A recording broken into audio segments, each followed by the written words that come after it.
नवरात्रि आने से पहले घर से फौरन हटा देना यह 5 चीजें, वरना माता शेरावाली आपसे हो जाएंगी नाराज, घर में आएगी कंगाली और गरीबी। भक्तों, नवरात्रि का महापर्व अत्यंत शुभ और मंगलकारी माना जाता है। इस दौरान हर एक पल को गंगा जल की बूंदों की तरह पवित्र माना जाता है। यह समय भक्तों के जीवन में अपार खुशियों की सौगात लाता है। महाव्रत के दौरान की गई पूजा अत्यधिक शुभ मानी जाती है। इससे देवी देवताओं की विशेष कृपा प्राप्त होती है और पूजा का फल कई गुना बढ़कर मिलता है। ऐसे में यदि कोई व्यक्ति नवरात्रि के आगमन से पहले अपने घर से कुछ चीजें हटा देता है तो उसके घर में माता वैष्णव का होगा आगमन, माता लक्ष्मी का होगा वास, मां शेरावाली आपकी झोली खुशियों से भर देंगी। इसीलिए भक्तों, चैत्र नवरात्र आने से पहले घर से यह 5 चीजें फौरन हटा दें। भक्तों, आज हम आपको इस वीडियो के जरिए कुछ ऐसी गलतियों के बारे में जानेंगे जो अगर आपके घर में भी होती है तो हो जाइए सावधान। माता लक्ष्मी कभी नहीं करती ऐसे घर में प्रवेश, फिर चाहे आप कितने ही पूजा पाठ कर लो। माता लक्ष्मी और मां जगदम्बा ऐसे घर में कभी नहीं आती। ऐसे घर से देवी देवता भी हमेशा रहते हैं नाराज। इसलिए भक्तों, पूरी जानकारी को जानने के लिए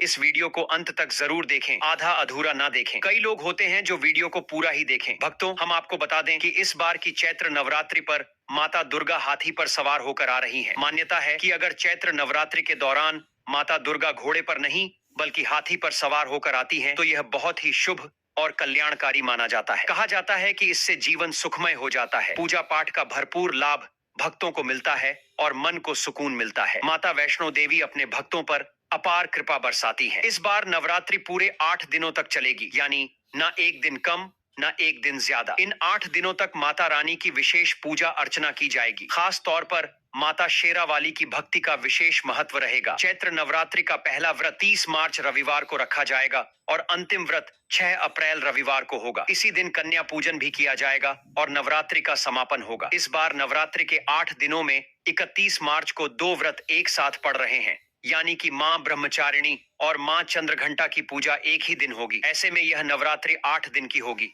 तो चलिए भक्तों, इस वीडियो पर ज्यादा बकवास न करते हुए, आपका ज्यादा समय बर्बाद न करते हुए वीडियो को शुरू करते हैं। दोस्तों, चैत्र नवरात्रि के पहले ही मंदिर की अच्छी तरह से सफाई कर लें। मंदिर के अंदर अगर पहले से पुरानी मालाएं हैं, टूटी फूटी मूर्तियां रखी हैं, उसके साथ ही खाली माचिस की डिब्बी रखी हुई है, तो उन्हें बाहर फेंक दें तथा खंडित मूर्ति को किसी नदी में प्रवाहित कर दें। घर में छोटे बच्चों को नवरात्रि का व्रत नहीं रखना चाहिए, इससे उनके स्वास्थ्य को खतरा हो सकता है, क्योंकि इस व्रत में शरीर को अधिक शक्ति की जरूरत होती है। माता शेरावाली की तस्वीर अगर कांच के फ्रेम की है और वह हल्की सी भी अगर टूटी हुई हो तो ऐसी कांच को बदलवा लें या ऐसी तस्वीर को जल में विसर्जित कर दें। टूटी मूर्ति की पूजा करने से, टूटी तस्वीर की पूजा करने से आपकी श्रद्धा, भक्ति, व्रत आदि सब टूट जाता है, आपका व्रत खंडित हो जाता है। भक्तों, आगे की जानकारी बताने से पहले आपसे एक रिक्वेस्ट करते हैं कि अगर आप इस चैनल पर नए हैं तो चैनल को सब्सक्राइब करके वीडियो को एक लाइक जरूर करें। साथ ही भक्तों, सच्ची श्रद्धा से कमेंट बॉक्स में लिखें जय मां लक्ष्मी।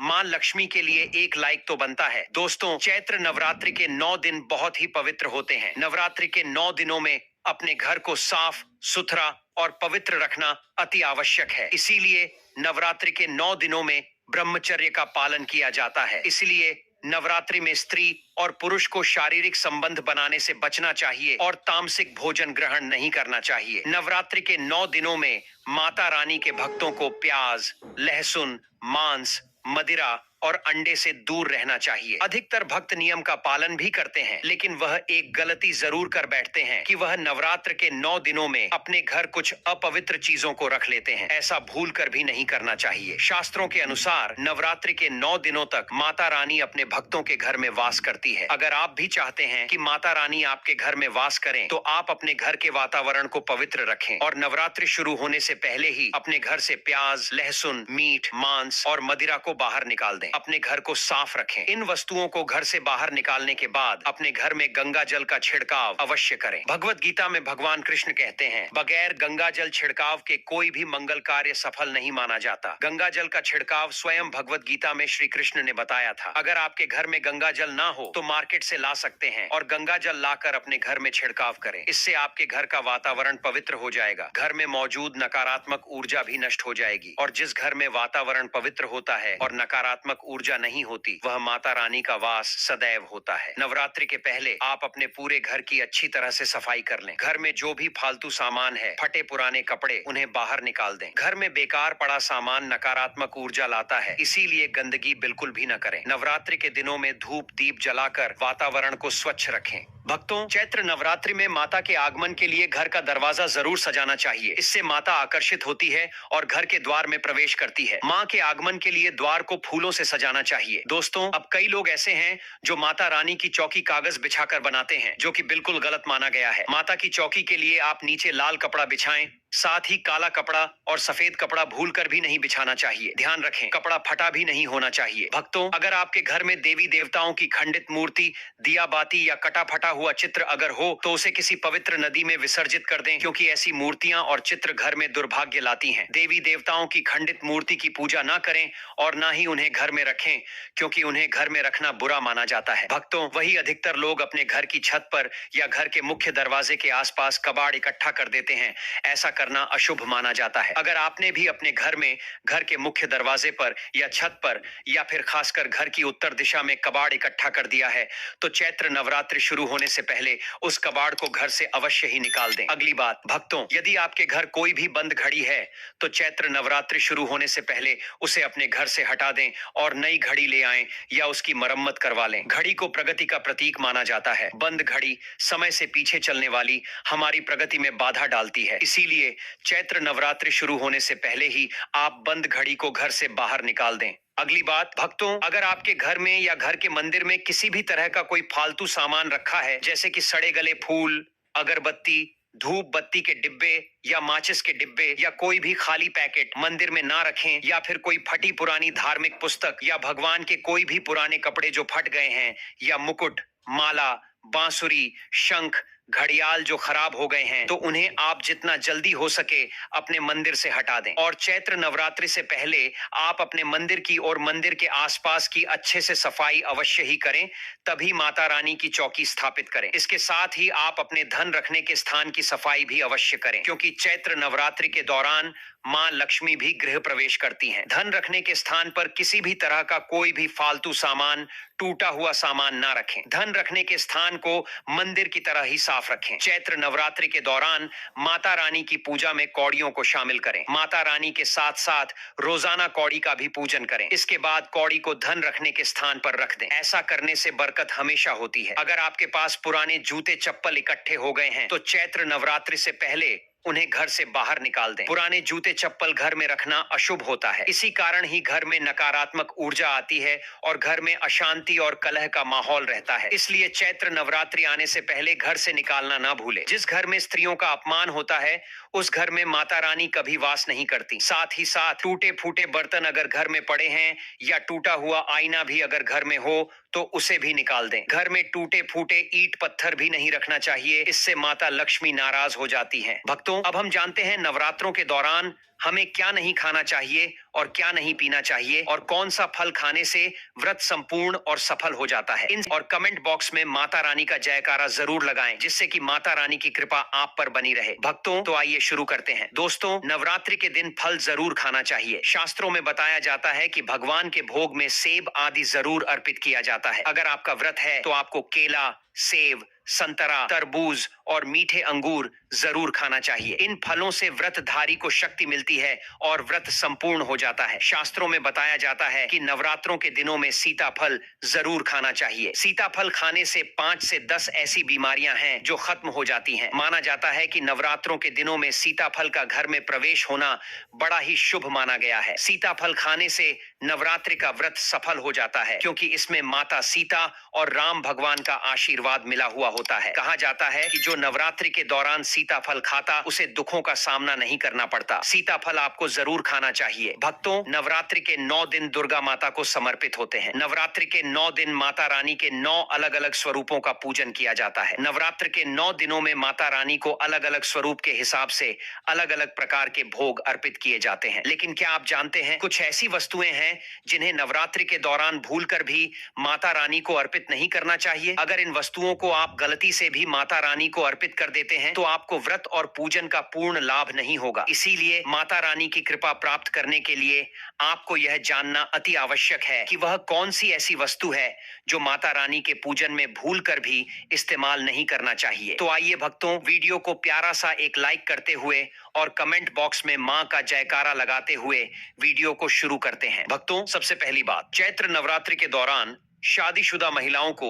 या किसी भी महिला को एकदम सफेद रंग के कपड़े पहनकर पूजा पाठ नहीं करना चाहिए। साथ ही साथ एकदम काले रंग के कपड़े भी नहीं पहनना चाहिए। इससे पूजा, व्रत आदि खंडित हो जाती है, क्योंकि रंग को शोक का प्रतीक माना गया है। भक्तों, माता की चौकी जब आप लगाएं तो उसके नीचे कागज नहीं लगाना चाहिए। माता की चौकी हमेशा लाल कपड़ा बिछाकर ही बनाना चाहिए। हमेशा याद रहे, नवरात्रों के इन 9 दिनों तक व्रतधारी को अपना आसन चौकी के आगे ही लगाना चाहिए। और यदि आपने नवरात्रि में माता की चौकी स्थापित की है और जवारे बोए हैं तो उसे नवरात्रों के दौरान अकेला नहीं छोड़ा चाहिए। ऐसा करना बहुत ही अशुभ माना जाता है। इससे दुर्गा माता नाराज हो जाती है और हमेशा के लिए चली जाती है। भक्तों, दूसरी बात, नारियल हिंदू धर्म में नारियल को समृद्धि, धन, श्रद्धा और सम्मान का सूचक माना जाता है। नारियल को श्रीफल भी कहा जाता है। नारियल को सुख समृद्धि में वृद्धि करने वाला माना जाता है। नारियल का हर मांगलिक कार्य में विशेष महत्व होता है। जैसे कि आप सभी जानते हैं कि माता रानी के कई मंदिरों में नारियल या गरी के गोले से बलि भी दी जाती है और माता रानी के पूजन में नारियल का इस्तेमाल हम सभी करते हैं। खासकर कलश की स्थापना नारियल रखकर ही की जाती है। माता रानी के पूजन में हम नारियल इस्तेमाल करते समय कुछ गलतियां कर बैठते हैं। देखिए भक्तों, नारियल कई प्रकार के होते हैं। एक हरा, दूसरा सूखा, तीसरा जिसके अंदर पानी होता है। जिस नारियल के अंदर पानी होता है, माता रानी के पूजन में सदैव पानी वाला और जटा वाला नारियल ही इस्तेमाल करें। इस बात का ध्यान रखें कि नारियल पूर्ण होना चाहिए। नारियल चटका हुआ या टूटा हुआ नहीं होना चाहिए, क्योंकि साबुत नारियल ही पूर्ण और पवित्रता का प्रतीक होता है। साबुत नारियल ही सुख समृद्धि का प्रतीक होता है। साबुत नारियल को ही श्रीफल यानी कि मां लक्ष्मी फल कहा जाता है। नवरात्रि में माता रानी के कलश की स्थापना करते समय जटा वाला यानी पानी वाला नारियल ही कलश पर स्थापित करना चाहिए। साथ ही यह ध्यान रखना चाहिए कि नारियल को सदैव कलश के ऊपर लेटा कर रखना चाहिए। घट स्थापना करते समय कभी भी नारियल को खड़ा करके नहीं रखा जाता। नारियल को सदैव लेटाकर कलश के ऊपर रखा जाता है। साथ ही नारियल को स्थापित करने से पहले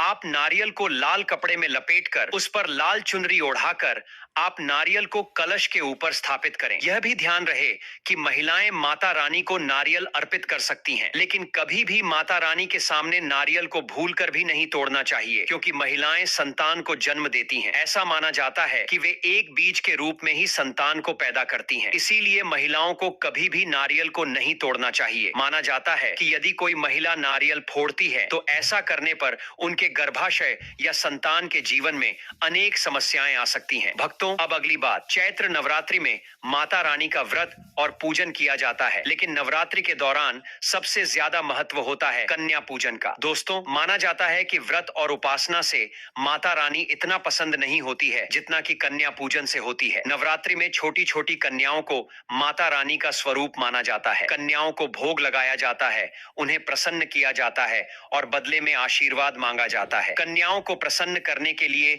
गिफ्ट आदि उपहार वगैरह दिए जाते हैं। माना जाता है कि अगर कन्याओं को कोई भेंट दी जाए और उसे खुशी खुशी स्वीकार कर ले तो इसका मतलब है माता रानी अर्थात माता वैष्णव ने भेंट स्वीकार कर ली है। जिन लोगों पर कन्याएं प्रसन्न होती हैं तो समझो उन्हें माता रानी का आशीर्वाद मिल गया और माता रानी की कृपा से उन्हें मुंह मांगा वरदान प्राप्त होता है। नवरात्रि में 2 साल से लेकर 12 साल तक की कन्या का पूजन होना चाहिए। अष्टमी अथवा नवमी को कन्याओं के पैर धोकर भोजन कराना, उपहार आदि देना श्रेष्ठ माना जाता है। आपके घर में संपन्नता बनी रहे तथा धन की कोई भी कमी ना हो, कन्याओं को कोई सुंदर गिफ्ट दे सकते हैं। शास्त्रों में बताया जाता है कि कन्या जितना खुश होती है, माता रानी उतना ही जल्द फल की प्राप्ति प्रदान करती है। ऐसे में आप कन्याओं को चॉकलेट बॉक्स दे सकते हैं तथा खूबसूरत कपड़े दे सकते हैं। याद रहे, काले कपड़े ना दे और स्टील के बर्तन भी गिफ्ट के तौर पर दे सकते हैं। याद रहे कि कन्याओं को लोहे का कोई भी सामान नहीं देना चाहिए। भक्तों, जब कन्या अपने घर के लिए प्रस्थान करें तो उनके चरण जरूर छू लें और अपने मन में अपनी प्रार्थना को पूरा करें। सच्चे दिल से मांगी मुराद माता रानी अवश्य पूरी करती है। दोस्तों, आपको बता दें कि शास्त्रों के अनुसार अगर हम चैत्र नवरात्रि पर कुछ विशेष कार्य कर लेते हैं तो इससे माँ बहुत ही शीघ्र प्रसन्न हो जाती है और फिर हमारी जो भी पूजा होती है, प्रार्थना होती है, माँ उसे बहुत शीघ्र स्वीकार करती हैं और हमारे जीवन में आने वाली समस्त बाधाओं को दूर करती है, समस्त कामनाओं को पूर्ण करती है। तो आज की वीडियो में हम आपको बताने वाले हैं कि नवरात्रि पर हम क्या करें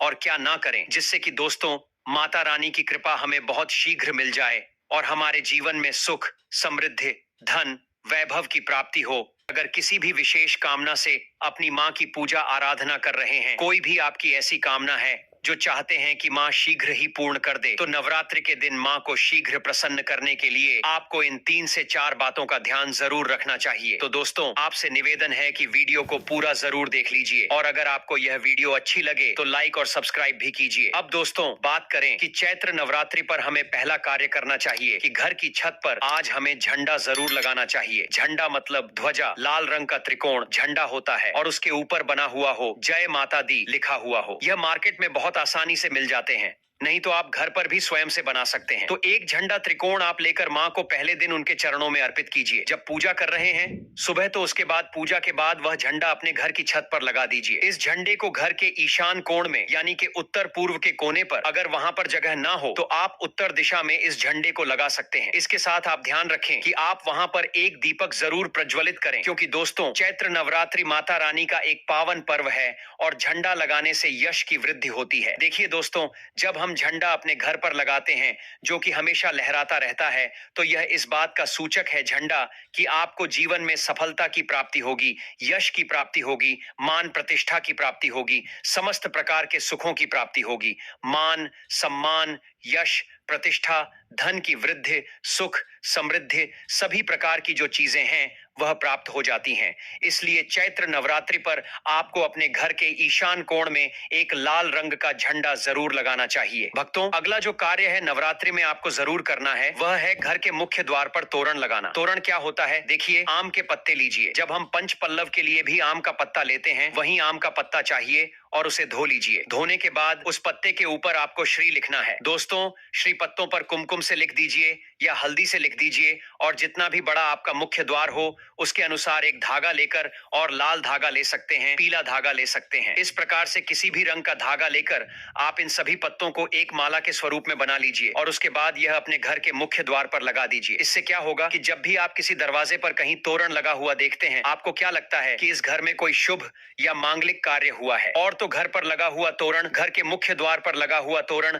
आपके घर में शुभता की सूचना देता है, मांगलिक कार्य की सूचना देता है, इस बात की सूचना देता है कि आपके घर में देवी विराजित हैं। यह बहुत महत्वपूर्ण होता है नवरात्रि के पहले दिन घर के मुख्य द्वार पर तोरण लगाना, और इसका बहुत ही शुभ फल भी हमें प्राप्त होता है। अगला जो कार्य है, तीसरा कार्य जो हमें नवरात्रि में जरूर करना चाहिए दोस्तों, वह अखंड दीपक प्रज्वलित करना है। देखिए, अगर घर में हम अखंड दीपक प्रज्वलित करते हैं तो अखंड दीपक प्रज्वलित करने से मन की कोई भी इच्छा हो, अगर आप सोचकर और मन में धारण करके अखंड दीपक प्रज्वलित करते हैं तो आपकी कामना बहुत शीघ्र पूर्ण होती है। लेकिन इसके अलावा दीपक इस बात का प्रतीक है कि आपके घर में किसी भी प्रकार की नकारात्मक ऊर्जा प्रवेश नहीं करेगी और घर से हर तरह से नकारात्मक ऊर्जा को दूर करता है। दीपक इसलिए अखंड दीपक चैत्र नवरात्रि में पहले दिन से लेकर और नवमी तिथि तक प्रज्वलित किया जाता है, जिससे कि शुभता का घर में वास हो, सकार ऊर्जा का घर में वास हो, और जहां पर सकारात्मक ऊर्जा होती है वहां पर सुख, समृद्धि,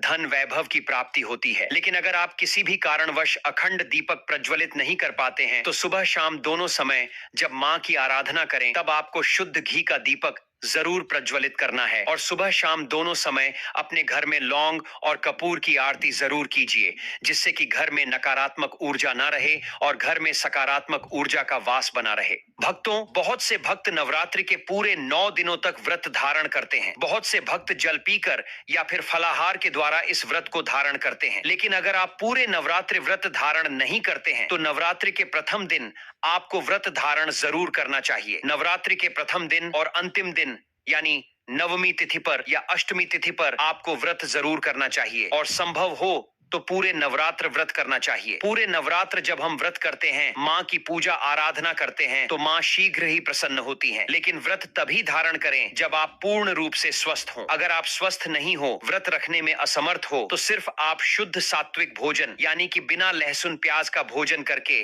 माँ की आराधना सुबह शाम करें। जब हम सच्चे मन से, भक्ति भाव से हम माँ की आराधना करते हैं, तो माँ शीघ्र ही प्रसन्न होती हैं। अगर व्रत धारण करने की आपकी शक्ति या सामर्थ्य शारीरिक रूप से नहीं है, तो आपको व्रत नहीं रखना चाहिए। लेकिन अगर संभव हो तो पहले दिन फलाहार के द्वारा व्रत धारण जरूर कीजिए। भक्तों, अगर आपको हमारा वीडियो पसंद आया हो तो कृपया इस वीडियो को लाइक करें और हम टाइप करें। साथ ही बेल आइकन को दबाना न भूलें, ताकि आप हमारे आने वाले सभी वीडियो सबसे पहले देख सकें। आपका सपोर्ट हमारे लिए बहुत मायने रखता है। धन्यवाद।